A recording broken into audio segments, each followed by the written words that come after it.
Hello and welcome to SPMIS Academy. Today we'll analyze important newspaper articles of 4th April 2024. Please note you can download the PDF version of today's newspaper analysis by clicking the link given in the comment section. This is the list of the topics that we will be covering from today's newspaper. First article is about Pacific Ring of Fire. This topic is important from our syllabus GS paper 1 geography point of view. जो important geophysical phenomena term है वह topic है उस perspective से ये topic important है। देखिए हुआ क्या, कल ताइवान में एक बड़ा सा अर्थक्वेक आया which is largest earthquake that has hit Taiwan in last 25 years. इसका मैग्नीट्यूड 7.2 था ऑन द रिक्टर स्केल। काफी सारी तबाही हुई। तो अब ये जो न्यूज है अगेन इतना इंपॉर्टेंट नहीं है, बट अब जब अर्थक्वेक से रिलेटेड कुछ चीजें आई हैं आज के अखबारों में तो देख लेते हैं कुछ अर्थक्वेक से रिलेटेड बातें जिसपे यूपीएससी ने प्रश्न भी पूछे हैं। आगे वो क्वेश्चंस भी देखेंगे हम लोग। अर्थक्वेक का बेसिक सा definition, it is violent shaking of the earth and that happens because of release of accumulated stress in the lithosphere. जो अर्थ का क्रस्ट वाला पार्ट है वहां पे जब स्ट्रेस एक्यूमुलेट हो जाए, एकाएक से जब वो स्ट्रेस रिलीज होता है तो अर्थ शेक्स, एंड वो जो शेकिंग ऑफ द अर्थ है that is known as earthquake. इसको डिटेक्ट किया जा सकता है विथ हेल्प ऑफ सिस्मोमीटर, और अर्थक्वेक को डिटेक्ट करने के लिए जो ग्राफ बनाया जाता है वो होता है seismograph. Earthquake basically happens due to sudden release of energy from the earth lithosphere. Earthquake से रिलेटेड कुछ बेसिक टर्म्स देख लीजिए। जहां से एनर्जी रिलीज होनी शुरू होती है बीनीथ द अर्थ सरफेस, जिस पॉइंट से, उस पॉइंट को कहा जाता है फोकस या हाइपोसेंटर ऑफ द अर्थक्वेक।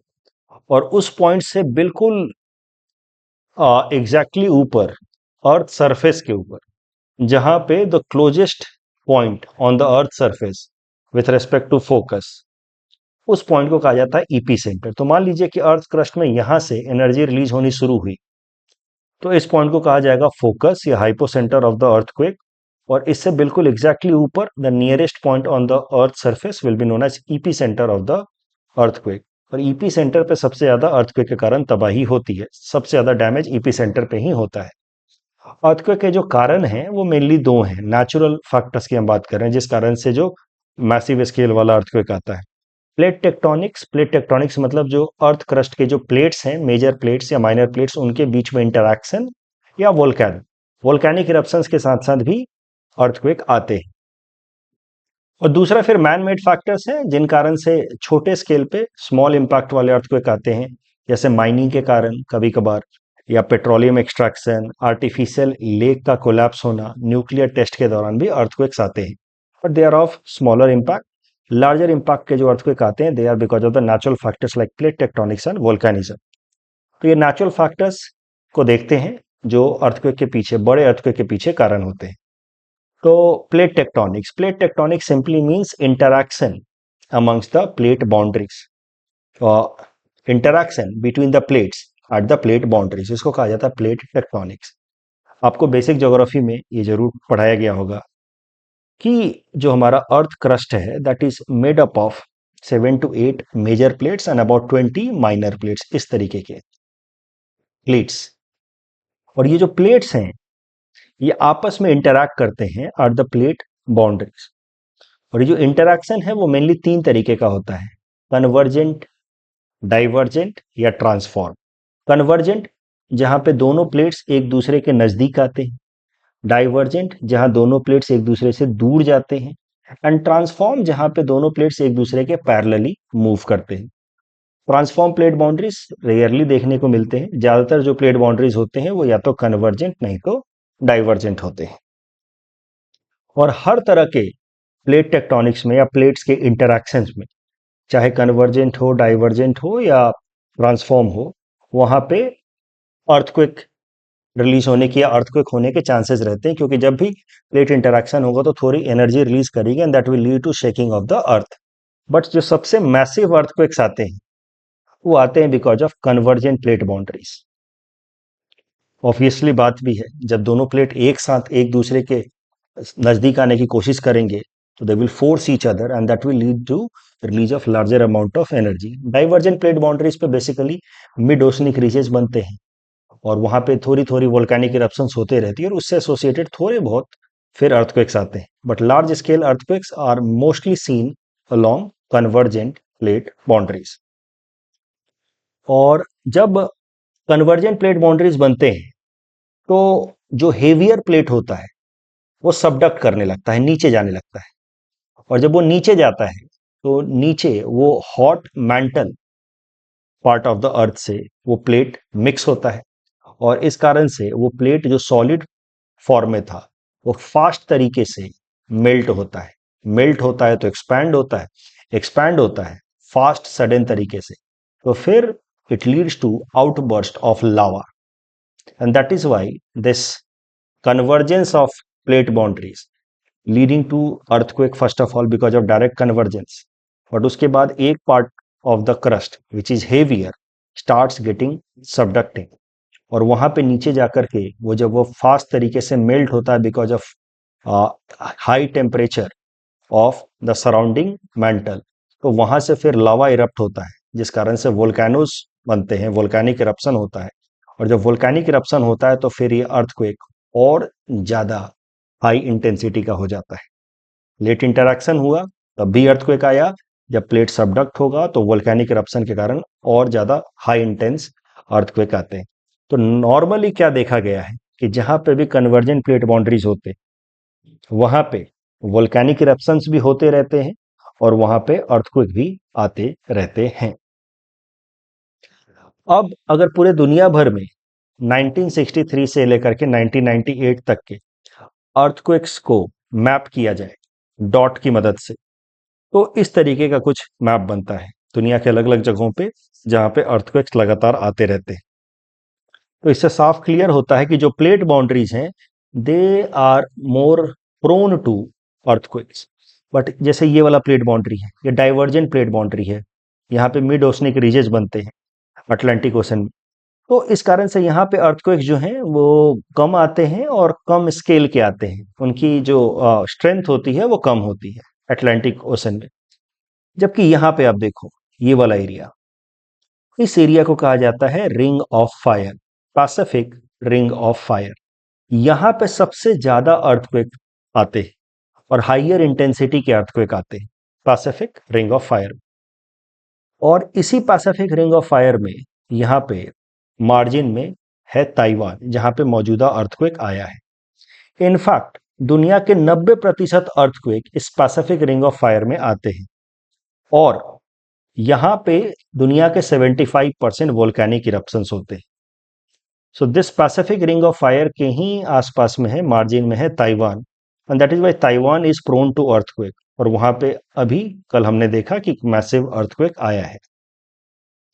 तो क्या है पैसिफिक रिंग ऑफ फायर और क्यों यहां पे इतने सारे अर्थक्वेक आते हैं, वो भी जरा देखते हैं। देखिए पैसिफिक रिंग ऑफ फायर आप अगर देखो तो ये हॉर्स शू शेप का एक सेमी सर्कुलर रीजन है, इस तरीके का horse shoe shape semi circular region है। यहां पे कैसा है, अलग अलग तरह के प्लेट बाउंड्रीज हैं, large plate boundaries, small plate के प्लेट बाउंड्रीज। तो यूरेशियन प्लेट सबसे मेजर प्लेट, यहाँ पे एक तरफ यूरेशियन प्लेट देखिए, दूसरी तरफ यहाँ पे नॉर्थ अमेरिकन प्लेट देखिए। फिर आप देखिए नाजका प्लेट एक माइनर प्लेट है, कोकोस प्लेट एक माइनर प्लेट है, इंडो ऑस्ट्रेलियन प्लेट एक मेजर प्लेट है। तो इस तरीके से अलग अलग प्लेट्स से ये पूरा का पूरा एरिया उनके प्लेट बाउंड्रीज से बना है, और ये प्लेट बाउंड्रीज पे इंटरैक्शंस होते रहते हैं। जब इंटरैक्शन होता है तो फिर अर्थक्वेक्स आते हैं और वोल्केनिक इरप्शन भी होता है। तो जो मेजर प्लेट्स हैं उनको देख लीजिए और प्लेट बाउंड्रीज को देख लीजिए, हो सके तो कुछ नाम भी याद कर लीजिए। जैसे यहाँ पे होता है एल्यूसियन ट्रेंच।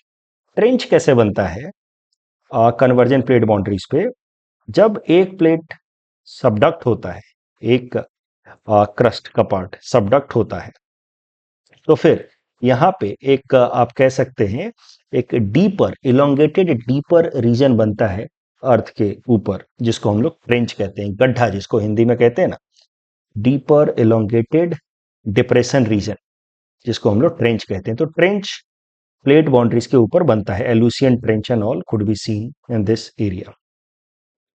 ये सब मेजर प्लेट्स का नाम देख लीजिए। कुछ माइनर के भी नाम याद रखिए जिसके मदद से ये रिंग ऑफ फायर बनता है। 15 देश इस रीजन में हैं जो in Pacific ring of fire के साथ बाउंड्री शेयर करते हैं। तो वहां पे नेचुरली इन एरियाज में फिर अर्थक्वेक्स आते रहते हैं, थोड़े बहुत वोल्केनिक इरप्शंस होते हैं। अमेरिका के अंदर यहाँ पे है सैन एंड्रियास फॉल्ट, और वहां पे अर्थक्वेक्स आते रहते हैं। ठीक है, उसके अलावा रसिया, यूरोप, रसिया, कनाडा, मेक्सिको, जापान, मेक्सिको इधर, यहाँ जापान, फिलीपींस, कनाडा, ये सब इस रिंग ऑफ फायर के आसपास हैं। अब रिंग ऑफ फायर में, पैसिफिक रिंग ऑफ फायर में इतने सारे अर्थक्वेक्स क्यों आते हैं, वो भी जरा समझते हैं। देखिए, यहाँ पे अलग अलग तरह के प्लेट्स हैं, और वो प्लेट्स अलग अलग तरीके से इंटरैक्ट करते हैं। कोई कन्वर्ज कर रहा है, कोई डाइवर्ज कर रहा है, कोई ट्रांसफॉर्म है। सेन एंड्रियास फॉल्ट के आसपास मेनली ट्रांसफॉर्म प्लेट कन्वर्जेंस होता है, प्लेट इंटरैक्शन होता है सैन एंड्रियास फॉल्ट के पास इन द यूएस। तो कोई कन्वर्ज कर रहा है, कोई डाइवर्ज कर रहा है, कोई ट्रांसफॉर्म है, इतने सारे प्लेट्स हैं, आपस में उनका अलग अलग तरह से इंटरैक्शन है। तो होता क्या है, किसी किसी पॉइंट पे जो प्लेट्स हैं वो स्टिक कर जाते हैं, एक दूसरे के साथ फिक्स हो जाते हैं, अटक जाते हैं। बाकी पूरा प्लेट मूव करता रहता है, while at certain point at some places the plates gets stuck with each other, और बाकी पूरा प्लेट मूव कर रहा है। तो जिस पॉइंट पे वो दोनों एक दूसरे के साथ हिंज हो गए हैं, वो पॉइंट पे धीरे धीरे प्रेशर बिल्ड होना शुरू होता है। हिंज इसलिए होता है ज्यादातर प्लेट इस एरिया में, क्योंकि इस एरिया के जो प्लेट्स हैं उनका एज काफी रफ है। सो इस कारण से आपस में वो कभी कभार अलग अलग जगहों पे हिंज हो जाते हैं। फिर प्लेट्स जब मूव होते हैं तो एक मेजर पोर्शन आगे बढ़ रहा है, जबकि एक जगह दो प्लेट्स आपस में हिंज्ड हैं। तो वो हिंज पे प्रेशर बनना शुरू होता है, बनते बनते जब वो हिंज ब्रेक होता है, जब वो स्टिकिंग पॉइंट ब्रेक होता है, तो suddenly massive amount of energy release होती है, दैट कॉजेस अर्थक्वेक। यही हुआ है करंट केस में ताइवान के अंदर। ताइवान के अंदर जो अर्थक्वेक आया है, that is because of interaction between this Eurasian plate and Philippine sea plate. तो यहां पे छोटा सा है फिलीपींस सी प्लेट, और ये है यूरेशियन प्लेट। इनके बीच में इंटरैक्शन के कारण यहां पे ये यूरेशियन प्लेट, फिलीपींस सी प्लेट, इनके बीच में इंटरैक्शन के कारण यहाँ पे ताइवान में ये अर्थक्वेक आया है। और जब अर्थक्वेक आता है तो साथ में मैंने आपको बताया कि one part of the crust gets subducted, and when it subducts then it mixes with the hot mantle of the surrounding, then that leads to sudden expansion of that crust, that leads to outburst of the crust in the form of volcanic eruption. That is why this region, Pacific Rim of Fire, frequently sees earthquake as well as volcanic eruption. दुनिया के लगभग 90% तक के earthquake इसी area में आते हैं, और 75% तक, 75% तक का वोल्केनिक इरप्शन इस एरिया से होता है। यूपीएससी ने 2 प्रश्न पूछे इस एरिया से, इस टॉपिक से। पहला, discuss the Jio physical characteristics of the circum Pacific zone. Basically नाम अलग इस्तेमाल किया है, सर्कम पैसिफिक जोन, बट पूछना वो वही चाह रहे थे कि explain the geophysical phenomena of ring of fire region, circum Pacific zone. मैंने यहाँ पे थोड़ा सा ये आंसर हिंट्स के तौर पे दे रखा है। एक बात हमेशा ध्यान रखिएगा, ज्योग्राफी के आंसर्स में map banana sort of compulsory है। ज्योग्राफी के आंसर सिर्फ डिस्क्रिप्टिव फॉर्म में मत लिखिएगा, मैप जरूर बनाएं, और ज्यादातर चीजें मैप की मदद से एक्सप्लेन करें तो बेहतर है। इस तरीके का, इस टॉपिक के बेसिस पे यूपीएससी ने एक और प्रश्न पूछा था साल 2014 में। Explain the formation of thousands of islands in Indonesian and Philippines archipelagos. Archipelagos मतलब सीरीज ऑफ आइलैंड्स। तो Indonesian and Philippines archipelagos series of islands कैसे बने हैं वो एक्सप्लेनेशन पूछ रहा है। तो बेसिकली जब दो प्लेट आपस में इंटरैक्ट करते हैं, कन्वर्ज होते हैं, तो एक प्लेट सबडक्ट होगा। जो सबडक्ट होता है वो वोल्केनिक इरप्शन कराता है। जब वोल्केनिक इरप्शन कराता है तो उस प्रोसेस में काफी सारा वोल्केनिक लावा इमर्ज होता है। वो वोल्केनिक लावा जब सॉलिडिफाई होगा बिकॉज ऑफ कूलिंग, तो that leads to formation of series of islands. और इसी तरीके से फॉर्मेशन हुआ है इंडोनेशियन सीरीज ऑफ आइलैंड्स का and Philippine series of islands का। Series of islands are known as archipelagos. ये क्वेश्चन आपको अटेम्प्ट करना है पोर्टल पे सबमिट करने के लिए। चाहिए तो हिंट्स देख सकते हैं। अगेन मैप बनाना मस्ट है। याद रखिएगा इंपॉर्टेंट प्लेट्स के नाम, फिलीपींस प्लेट, यूरेशियन प्लेट, यहीं इन दोनों प्लेट्स के इंटरेक्शन के कारण अभी ताइवान में अर्थक्वेक आया है। प्लेट्स के नाम याद रखना है जितना हो सके। इस टॉपिक के बेसिस पे ये प्रीलिम्स प्रैक्टिस क्वेश्चन हमने आपको दे रखा है। Please attempt this question and submit the answer in the comment section. Next article is about judicial system reforms in India. This topic is important for our syllabus GS paper 2 governance point of view. देखिए, judiciary से related और खासकर judiciary related reforms पे सवाल आने के chances हमेशा से ज्यादा रहते हैं। क्यों? क्योंकि हमारी जुडिशियरी एक प्रॉब्लम फेस कर रही है and that is pendency of cases. More than 4 crore cases are pending in Indian judiciary. ज्यादातर तो सबऑर्डिनेट कोर्ट्स में है, डिस्ट्रिक्ट कोर्ट्स वगैरह में 3 करोड़ 3.5 करोड़ के आसपास, कुछ एक हाई कोर्ट में है। सुप्रीम कोर्ट के अंदर भी लगभग 70,000 केसेस जो हैं वो पेंडिंग है, सुप्रीम कोर्ट के अंदर भी। सो मुद्दा यह है कि Indian judiciary is faced by a challenge which is known as high pendency of cases. बहुत सारे केसेस जुडिशियरी में पेंडिंग है। इसके पीछे कारण क्या है? सबसे पहला कारण है फ्रीक्वेंट एडजर्नमेंट्स। एडजर्नमेंट्स मतलब केस की सुनवाई हो रही है, फिर जज जो है वो दूसरा तारीख दे देते हैं कि कोई बात नहीं, अगली सुनवाई इस तारीख को होगी, अगली सुनवाई अगली तारीख को होगी। आपको पता होना चाहिए कि नियम ये कहता है, जुडिशरी के मैनेजमेंट को लेकर के जो सुप्रीम कोर्ट ने स्टैब्लिश की है, नियम ये कहता है कि किसी भी केस में मैक्सिमम 3 एडजर्नमेंट पॉसिबल है, मैक्सिमम 3 बार डेट दिए जा सकते हैं, उसके आगे नहीं। ओनली इन एक्स्ट्राऑर्डिनरी केसेस एडजर्नमेंट्स को 3 बार से ज्यादा किया जा सकता है, लेकिन ये 3 बार का नियम बार बार वायलेट होता है। आपको पता है बार बार तारीख पे तारीख होती है। इसी कारण से हमारे मौजूदा chief justice of India DY Chandrachud साहब ने हाल फिलहाल में सुप्रीम कोर्ट का 75वें साल पूरे होने पे एक स्पीच के दौरान उन्होंने कहा कि इंडियन जुडिशियरी इज फेसिंग तारीख पे तारीख problem in order to highlight the problem of frequent adjournment culture. इसी तरीके की बात कही थी इकोनॉमिक सर्वे ने साल 2018 में भी कि इंडियन जुडिशियरी इज फेसिंग तारीख पे तारीख प्रॉब्लम। तो सबसे बड़ा कारण हाई पेंडेंसी ऑफ केसेस के पीछे है फ्रीक्वेंट एडजर्नमेंट्स। फिर स्टाफ शॉर्टेज तो है ही, वैकेंसीज हैं अलग अलग पोस्ट में, खासकर जजेस की पोस्ट में। इसके लिए डेटा याद रखिएगा, ये अगेन सुप्रीम कोर्ट की तरफ से डेटा है। 42% of the post sanctioned post in high court are vacant. तो सुप्रीम कोर्ट ने हाल फिलहाल में सरकार को रिक्वेस्ट किया कि आप जल्दी जल्दी इन वैकेंसीज को पूरा करें। एक्सटेंसिव ओरल आर्ग्यूमेंट्स, ये इशू भी हमारे सीजीआई साहब ने भी हाईलाइट किया कि वकील लोग जो हैं खूब बहस करते हैं, उनको तो बहस करने का पैसा मिलता है, अगली तारीख मिलती है तो पैसा मिलता है। अननेसेसरी ओरल आर्ग्यूमेंट्स भी होते हैं। लॉन्ग कोर्ट वैकेशंस, ये भी सीजीआई साहब ने हाईलाइट किया कि हमारे देश में कोर्ट जो है ऑन एन एवरेज 210 दिन ही काम करती है, अलग अलग तरह के वैकेशंस होते हैं। And then under utilization of technology, कई सारे नियम बनाए गए हैं टेली कॉन्फ्रेंसिंग के, ई फाइलिंग के, बट वो सब उस पर कम इस्तेमाल किया जाता है। जजेज are not very comfortable with use of technology, they are still continuing with the old method. So utilization technology का कम हो रहा है, that is also reason behind high pendency of cases. अब हाई पेंडेंसी ऑफ केसेस का impact क्या होता है? इसका सबसे पहला इंपैक्ट देखने को मिलता है prolonged detention. About 76% of prisoners in India are under trials. देखिए, अभी अगर आपके केस पेंडिंग है कोर्ट में, तो आपके खिलाफ केस चल रहा है, लंबे समय से चल रहा है, 4-4 साल 5-5 साल से चल रहा है, तो आप अंडर ट्रायल कहे जाएंगे। आप सजा काटने के लिए, आप अभी गिल्टी करार हुए नहीं है, आपको सजा अभी हुई नहीं है, आपके खिलाफ बस एलिगेशन है, केस चल रहा है, तो उस केस में आपको कहा जाएगा अंडर ट्रायल। और जब केस 4-4 साल 5-5 साल चलेंगे तो कई सारे लोग जेल में अंडर ट्रायल्स होते हैं। अब सोचिए, एक इंसान जिसके खिलाफ केस चल रहा है 4 साल से 5 साल से, उसने तो 4 साल 5 साल जेल में बिता दिया, बाद में पता चला कि ही और सी इज नॉट गिल्टी, तो 4-5 साल तो उसने ऑलरेडी जेल में बिता दिया, उसको तो सजा तो हुई की वैसे भी 4-5 साल की।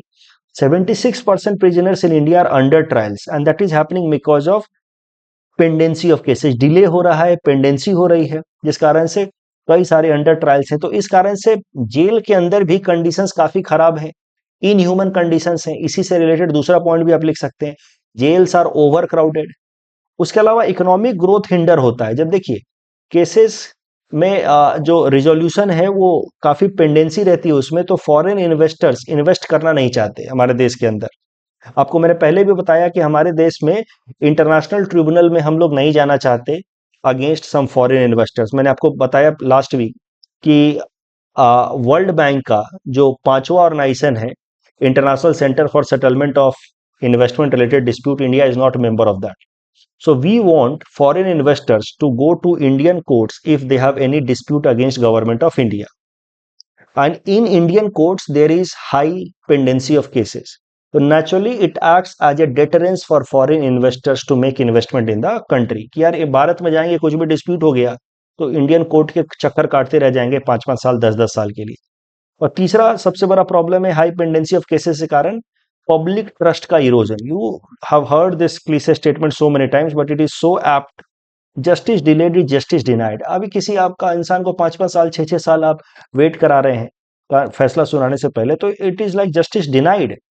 मर्डर हुआ, कुछ भी हुआ, तो उसके परिवारजनों को इमीडिएट चाहिए होता है फीलिंग की सामने वाले को सजा हो.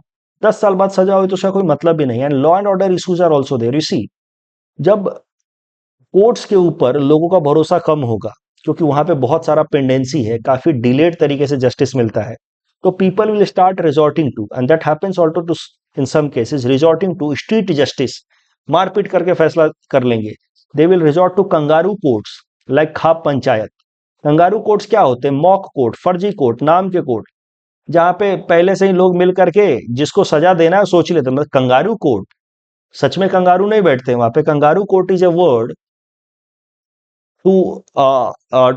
to explain that kind of courts where there is no proper rules regulations which act in biased manner. तो इस तरह के कंगारू कोर्ट्स जहां लोग आपस में बिठा करके फैसला कर लेते हैं वो ज्यादा होंगे rather than people going to the judicial system of the country. So that will lead to complete destruction of the criminal justice system of the country because of this pendency of cases. क्या solution हो सकता है? तो पहला solution तो strict enforcement of 3 adjournment rule. इसको strict तरीके से इन्फोर्स किया जाए. और अगर इससे आगे डिले हो रहा है तो लिटिगेंट पार्टीज या लॉयर्स के ऊपर फाइन लगाया जाना चाहिए. इंटीग्रेट टेक्नोलॉजी इफेक्टिवली, टेक्नोलॉजी का बेहतर इस्तेमाल किया जाए. ओरल आर्ग्यूमेंट्स को लिमिट किया जाए. इसके कॉन्टेक्स्ट में एक इंपॉर्टेंट बात आपको ध्यान रखनी है कि 230th लॉ कमीशन रिपोर्ट कहता है कि oral arguments should be limited maximum to 1.5 hours unless the case involves some constitutional interpretation. Increase the working hour of judges. इस डायरेक्शन में हमारे CGI DY चंद्रचूड़ साहब कहते हैं कि फ्लेक्सी टाइमिंग रूल्स आने चाहिए as per the convenience of judges and the lawyers. Flexi time, जैसे अपने हिसाब से कोर्ट का टाइम होना चाहिए. इस तरीके के अरेंजमेंट फिलीपींस में देखने को मिले हैं. जैसे 210 दिन जो कोर्ट चलता है उसके जगह पे लंबे समय तक चले. जिसको जब छुट्टी लेनी है अपने हिसाब से ले. तो जजेज के हिसाब से, लॉयर्स के हिसाब से एक फ्लेक्सी टाइमिंग सिस्टम लाया जाना चाहिए. भाई किसी को 12 बजे आना है तो 12 बजे आए, लेकिन रात के 8-10 बजे तक अपना कोर्ट चलाए. किसी को सुबह आना है तो सुबह आ जाए. इस तरीके से फ्लेक्सी टाइमिंग दिया जाए. This kind of experiment has been seen in Philippines and it has been working there properly. Filling of the vacant post that is also needed in order to address this problem. You see, अगर इस तरीके का सवाल आता है judicial system में pendency का, तो आप ये वाला साइकिल भी बना सकते हो to reflect the VCS cycle that starts because of this adjournment culture. देखिए बार बार एडजर्नमेंट होता है, केस में अगली तारीख मिलती है तो फैसले में डिले होता है, डिले इन द वर्डिक्ट. उससे क्या होता है? केसेस की पेंडेंसी बढ़ती है, और जब ज्यादा पेंडेंसी होती है तो ह्यूज बैकलॉग्स होता है, और जब बैकलॉग होता है तो फिर से फ्रीक्वेंट एडजर्नमेंट होता है. क्यों ऐसा होता है? क्योंकि एक जज के कोर्ट में एक दिन में 5-5 6-6 केसेस की सुनवाई होने वाली होती है. तो बेचारे वो हर 1 घंटे पे बोलते हैं कि छोड़ो यार, इस केस की सुनवाई अगले तारीख को करेंगे, अगला केस लाओ. फिर एक आधा थोड़ा सा सुनवाई के बोले चलो अगला लाओ, क्योंकि दिन में 5-5 केसेस की सुनवाई करनी. तो किसी को ठीक से सुना नहीं, तो वो 5 के में भी आपने फिर नया डेट दे दिया, उसमें भी एडजर्नमेंट दे दिया. तो इस तरीके से पेंडेंसी के कारण और पेंडेंसी होती है. एडजर्नमेंट करते हैं तो डिले होता है, बैकलॉग होता है, जिस कारण से और एडजर्नमेंट होता है और पेंडेंसी होती है, और ये VCS साइकिल बनता जा रहा है. टॉपिक के बेसिस पे ये क्वेश्चन हमने आपको दिया है. इसमें आपसे पूछा गया है कि क्या क्या तरीके लिए जा सकते हैं for speedy and cheap justice. मैंने कुछ एग्जांपल्स दिए हैं, ये सब वही पॉइंट्स हैं. ग्राम न्यायालय बनाया जा सकता है ग्रामीण एरिया में, ठीक है, ये सब हमने प्रीलिम्स के दौरान पढ़ा है. लोक अदालत under national service act, tribunals बनाए गए हैं, ये सब चीजें बनाई जा सकती हैं. आर्बिट्रेशन एंड कॉन्सिलिएशन मैकेनिज्म, ये सब स्टैब्लिश की जा सकती हैं. Again, I will tell you, the more data you quote, the better answer it becomes. तो 11th joint conference of chief ministers and chief justice में क्या कहा गया, पीएम मोदी ने क्या सजेस्ट किया. The more apt things you right, the better you get. Otherwise everyone will write कि justice delayed is justice denied and all. The next topic is glacial lake outburst flood. Again, this topic is important from GS paper 1 geography point of view and GS paper 3 disaster and management point of view. देखिए, glacial lake होता क्या है. Glaciers के melting के कारण जो पानी release होता है वो आसपास के पहाड़ों में जब इकट्ठा होता है तो इनको हम लोग कहते हैं ग्लेशियल लेक्स. और इन ग्लेशियल लेक से नॉर्मली स्ट्रीम्स निकलते हैं, जो स्ट्रीम्स आगे मिलकर के रिवर बनते हैं. Glacial lakes are of two types. Ice contact lakes, जब लेक सीधा सीधा पानी के ग्लेशियर के कांटेक्ट में हो तो आइस कांटेक्ट लेक कह दिया जाता है. डिस्टल लेक, डिस्टल लेक मतलब ग्लेशियर से थोड़ा दूरी पे जाकर के अगर लेक बना हो तो उसको कहा जाएगा डिस्टल लेक. फॉर एग्जांपल ये वाला, ये देखिए, ये है ग्लेशियर, तो ग्लेशियर से सीधा सीधा टच में है ये लेक, ग्लेशियर लेक, तो इसको कहा जाएगा आइस कांटेक्ट लेक. लेकिन थोड़ा दूरी पे बना हुआ हो अगर ग्लेशियर से तो उसको कहा जाएगा डिस्टल लेक. अच्छा, ग्लेशियर्स कैसा रहता है कि glaciers also keep on moving, slide करते रहेंगे, क्योंकि glaciers are what, large ice sheet, बहुत बड़े बड़े ice sheet, 10-10, 20-20 kilometre wide ice sheet. But these glaciers also keep on melting across the mountain. तो माउंटेन्स को भी थोड़ा सा वो थोड़ा सा आप कह सकते हैं कि श्रेडिंग करते रहते हैं माउंटेन्स की, वहां के बाउल्डर्स पत्थर्स निकालते रहते हैं और उन बाउल्डर्स और डेब्रिस को माउंटेन के वो सेटल करते हैं अलोंग द ग्लेशियर्स. तो ग्लेशियर जब माउंटेन के बोल्डर्स डेब्रिस को आसपास में सेटल करते हैं तो it leads to a new kind of landform जिसको कहा जाता है moraine. Moraines are of different types. When they are along the glacier, they are known as lateral moraine, and when they are across the end of the glacier, then they are known as terminal moraine. ये सब तो आप geography में पढ़ते ही हैं. अब समझिए the concept of glacial lake outburst flood. होता क्या है कि ये ग्लेशियर है, इसके कारण यहाँ पे लेक बना हुआ है और उस लेक से एक रिवर का स्ट्रीम निकल करके आ रहा है. अब ये लेक के अंदर सोचिए अगर बहुत ज्यादा पानी इकट्ठा हो जाए तो ये पानी आसपास के लेक के बाउंड्री पे एक्सेसिव प्रेशर लगा सकता है और उनको ब्रेक कर सकता है, जिस कारण से suddenly huge amount of water downpour हो सकता है in the downstream regions and it can bring catastrophe in these downstream regions in the human settlement area. और इस तरह के कैटास्ट्रॉफी को कहा जाता है glacial lake outburst flood because of excessive release of sudden water. और ये क्यों होगा, क्योंकि यहाँ पे अगर ग्लेशियर का पानी बहुत ज्यादा हो गया तो ये इस बाउंड्री को ब्रेक कर सकता है. और क्यों होगा ग्लेशियर का पानी बहुत ज्यादा, क्या कंडीशंस में हो सकता है, तो कभी एक्सेसिव रेनफॉल हो गई या कभी ग्लेशियर फास्ट तरीके से मेल्ट हुआ, उस केस में ग्लेशियर लेक का पानी बहुत ज्यादा हो सकता है एंड दैट में create pressure on the surrounding area and में लीड टू आउटबर्स्ट फ्लड. इस तरह के आउटबर्स्ट फ्लड 2013 में देखे गए थे इन केदारनाथ रीजन ऑफ उत्तराखंड, 2021 में देखे गए थे इन चामोली उत्तराखंड, और 2023 में लास्ट ईयर अक्टूबर महीने में देखे गए थे इन northern Sikkim.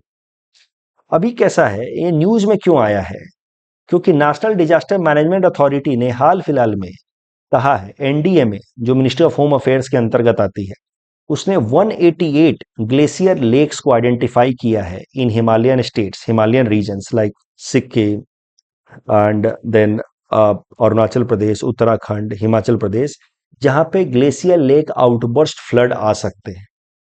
National disaster management authority का कहना है कि because of global warming the glaciers are melting at a faster pace and that is why about 188 glaciers are having more water than in general they hold. So 188 glaciers lakes are becoming a kind of glacier bombs because they are having more water than they can hold. इस तरीके से identify किया है national disaster management authority ने 188 glaciers को, glacier lakes को, which can cause glacial lake outburst flood. तो और ये सब क्यों हो रहा है, because of rising atmospheric temperature due to global warming. That is leading to fast melting of glaciers, and that is leading to large amount of water that this lake can hold, and the possibility of glacial lake outburst flood. तो अब सवाल ये है कि किया क्या जा सकता है? 188 लेक को, ग्लेशियर लेक्स को आइडेंटिफाई तो कर लिया नेशनल डिजास्टर मैनेजमेंट अथॉरिटी ने। अब ग्लेशियर लेक आउटबर्स्ट फ्लड को रोक तो सकते नहीं है आप, क्योंकि disasters can not be stopped, but mitigation is possible, यानी कि डिजास्टर से होने वाले नुकसान को तो घटाया जा सकता है। और मिटिगेशन के लिए इट इज इंपॉर्टेंट कि identification of potentially dangerous lake should be done, that should be the first step, जो कर दिया नेशनल डिजास्टर मैनेजमेंट अथॉरिटी ने। दूसरा, इंक्रीज यूज ऑफ टेक्नोलॉजी। तो सिंथेटिक अपर्चर रडार इमेजरी, जैसे निसार इस बार प्रीलिम्स में भी आया, निसार की मदद से, जो नासा और इसरो ने मिल करके लॉन्च किया है, इसके मदद से इन 188 ग्लेशियल लेक्स को परमानेंट या रियल टाइम बेसिस पे इनको हम लोग इनके ऊपर नजर रख सकते हैं। We can have a surveillance over these 188 glacial lakes which we have identified with help of NISAR, and we can have a two-dimensional image of these lakes. Any increase in water level can be used as an alarm system to make the people living in the downstream region aware and vigilant against possible lake outburst and resultant flood. उसके अलावा there is a possibility कि हम लोग uniform code for construction activity develop करें। सी एक तरीका, एक reason और भी है ग्लेशियल लेक आउटबर्स्ट फ्लड आने के बार बार, कि आसपास के एरियाज में जो कंस्ट्रक्शन एक्टिविटीज हैं वो अनरेगुलेटेड तरीके से हो रहे, तो ज्यादा कंस्ट्रक्शन के कारण जो माउंटेन्स होते हैं वो वीक होते हैं, और माउंटेन्स के जो रॉक्स होते हैं वो वीक होते हैं। That also sometimes is reason behind glacial lake outburst flood. तो 188 लेक्स को आइडेंटिफाई किया, उनके ऊपर विजिलेंस रखा जाएगा विथ हेल्प ऑफ निसार, ताकि उनके वाटर में थोड़ा सा भी चेंजेस आए तो उसको हम लोग एक अलार्म सिस्टम की तरह इस्तेमाल करें, कॉम्प्रिहेंसिव अलार्म सिस्टम के साथ लिंक करें। और उसके अलावा इस एरियाज में हम लोग कंस्ट्रक्शन एक्टिविटीज के लिए एक यूनिफॉर्म कोड रिलीज करें जिसको इन्फोर्स करें इन स्ट्रिक्ट मैनर। ये सब किया जा सकता है। तो याद रखिएगा, डिजास्टर को प्रिवेंट नहीं किया जा सकता, नेचुरल डिजास्टर्स को, लेकिन उसके खिलाफ मिटिगेशन की तैयारी जरूर की जा सकती है, जो इस केस में ये हो सकता है। आपसे पूछ सकता है मेंस एग्जाम में कि what is glacial lake outburst flood, वो तो आप बता देंगे। उसके लिए पहले ग्लेशियल लेक बताना क्या होता है, फिर बताना कि सडनली अगर ये आसपास की बाउंड्री ब्रेक हो जाए तो उसको कहा जाएगा ग्लेशियल लेक आउटबर्स्ट फ्लड, उसके कारण डाउनस्ट्रीम रीजन में फ्लडिंग आ जाती है।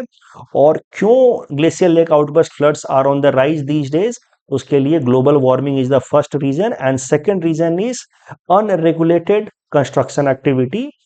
क्या किया जा सकता है, तो उसके लिए आइडेंटिफिकेशन करने की जरूरत है, जो हाल फिलहाल में एनडीएमए ने किया है 188 ग्लेशियल लेक्स को, और फिर टेक्नोलॉजी को इस्तेमाल करना है अलार्म सिस्टम के साथ लिंक करके, और कंस्ट्रक्शन एक्टिविटी को रेगुलेट करना है। इस टॉपिक के बेसिस पे ये प्रीलिम्स प्रैक्टिस क्वेश्चन हमने आपको दे रखा है। Attempt this question and submit the answer in the comment section.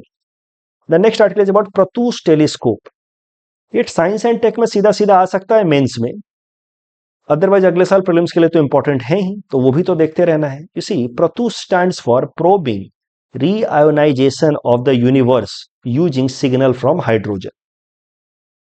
इसका सरल सा पर्पस क्या है प्रतूष का? प्रतूष एक टेलीस्कोप है, रेडियो टेलीस्कोप, यानी कि रेडियो वेव्स को ये कैच करेगा और उसके बेसिस पे अर्थ पे इंफॉर्मेशन भेजेगा। ये जो प्रतूष टेलीस्कोप है इसको मून के ऊपर स्टैब्लिश किया जाएगा, मून के फार साइड में स्टैब्लिश किया जाएगा। Far side of the moon मतलब that side of the moon that always remain away from the अर्थ।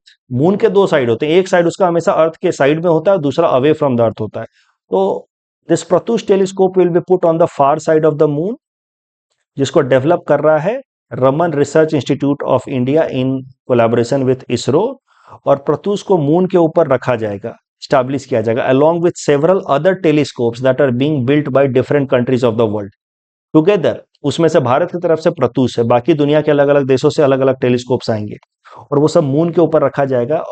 प्रतूष जो टेलीस्कोप है भारत का, ये रेडियो टेलीस्कोप है, ये दुनिया भर के जो रेडियो कॉस्मिक वेव्स हैं उनको एब्जॉर्ब करेगा और उसके बेसिस पे अर्थ पे सिग्नल भेजेगा।